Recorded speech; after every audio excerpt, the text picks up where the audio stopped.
Bien, on est toujours le mardi 10 septembre 2024.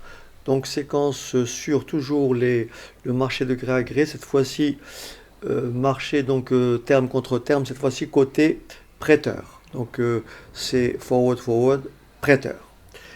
Alors quel est le problème? Nous avons une entreprise qui effectivement souhaite effectuer un placement.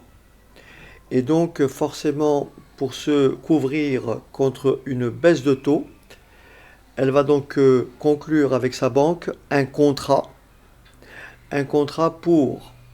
pour arrêter un taux de placement à une date donnée. Donc elle va donc fixer avec sa banque les modalités suivantes. Elle veut donc effectuer un placement dans 6 mois pour 3 mois. Et donc, elle va avec sa banque conclure ce contrat. Alors voilà le schéma exactement comme tout à l'heure.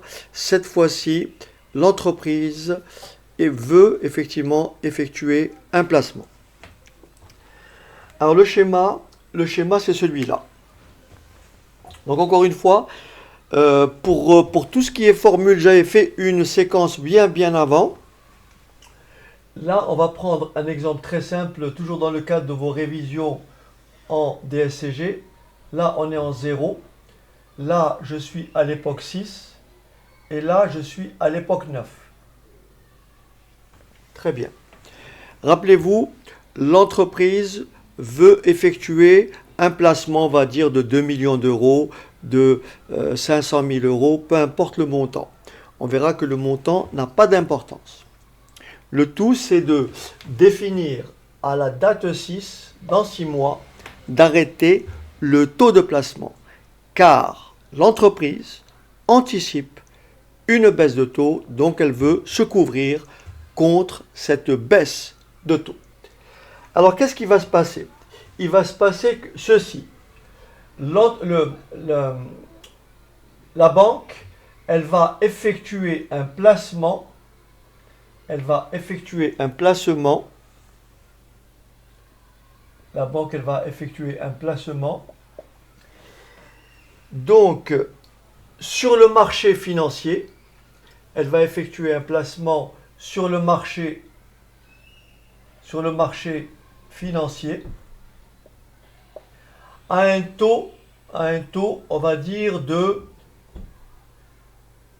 3,8%.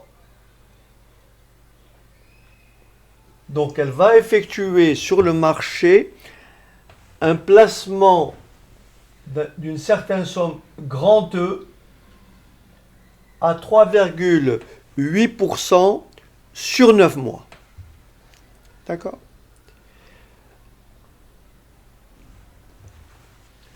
Symétriquement, elle va contracter un emprunt, elle va contracter un emprunt égal à E au taux. Bien sûr, le taux est fixé par le marché, au taux sur le marché de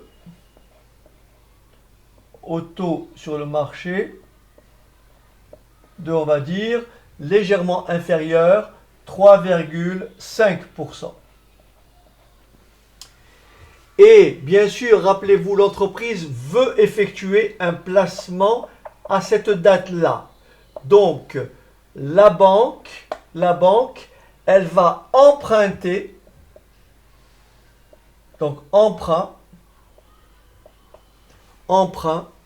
au client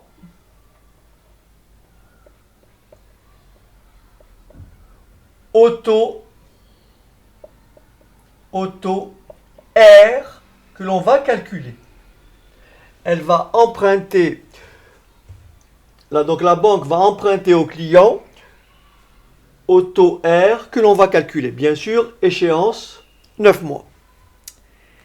Donc, comme tout à l'heure, parce que c'est une séquence que j'ai faite le même jour, hein, d'accord? Comme précédemment, il va falloir se placer à cette date-là et égaler deux valeurs. Première chose, j'ai un placement grand E. J'ai un investissement grand E effectué à 3,8% pendant 9 mois. J'ai ici un montant E que j'ai emprunté. Donc il a une certaine valeur ici. Cette valeur-là correspond exactement au placement du client. Et donc cette valeur-là, elle sera encore placée pendant 3 mois au taux R. Je vais donc calculer le coût de l'emprunt de l'entreprise. L'emprunt de l'entreprise, le total se lit ici. Et je calcule, j'écris E que multiplie 1 plus le taux 3,5% que multiplie la durée 6 mois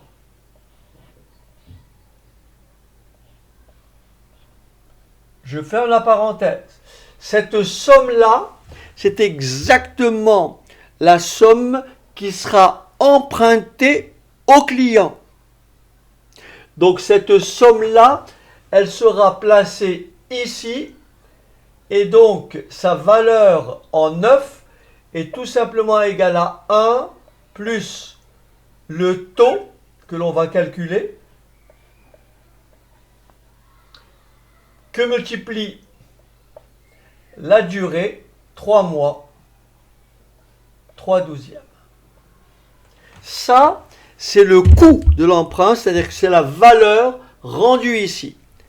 Maintenant, si on se place dans le cadre d'une équivalence, avoir ce flux-là, ou tout simplement avoir E placé pendant 9 mois à 3,8%, doit générer la même valeur. Donc ceci est égal à E que multiplie 1 plus 3,8% que multiplie, attention, 9/12.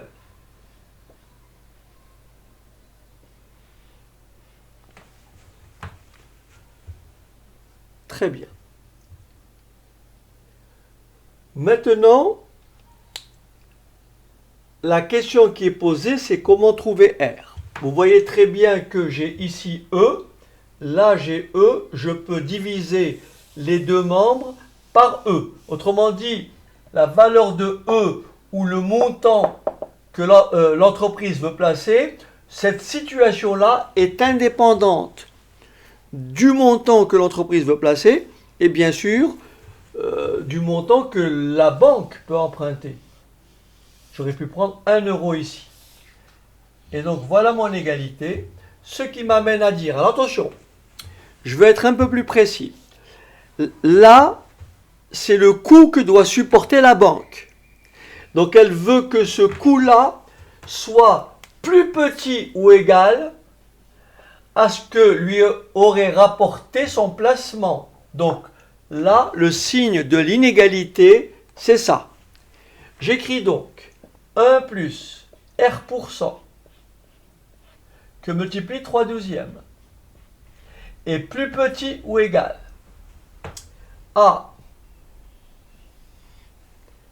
1 plus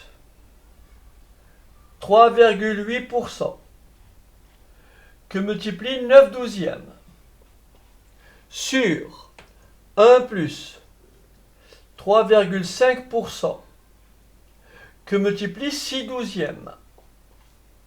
N'oubliez pas que je cherche petit r. Donc vous avez compris que R%, je rajoute moins 1 de chaque côté, comme tout à l'heure, hein, je rajoute moins 1 de chaque côté, et je divise par 3/12, ce qui va me donner tout simplement R%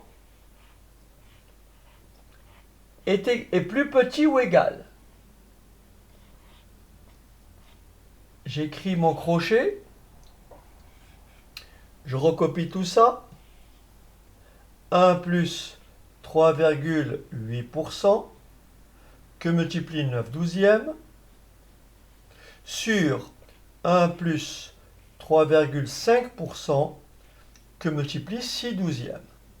Rappelez-vous, j'ai rajouté moins 1 de chaque côté, moins 1, et je divise par 3/12, donc je multiplie par l'inverse, donc multiplié par 12/3. Il ne me reste plus qu'à faire l'opération, et je vais donc avoir R% plus petit ou égal. Je vais récupérer ma calculatrice. Alors, R%, alors ça me donne, je vais juste poser la vidéo pour faire le calcul. Donc ça me donne tout simplement le taux fixé par la banque est tout simplement égal à 4,32%. Alors bien entendu, vous aurez compris que la banque va forcément fixer un taux inférieur, puisque l'entreprise effectue un placement, donc elle a intérêt à lui garantir un taux inférieur afin qu'elle puisse réaliser, bien sûr, une forme de profit. Donc voilà pour les deux situations, dans le cas d'un forward emprunt, et enfin dans le cas d'un forward prêteur.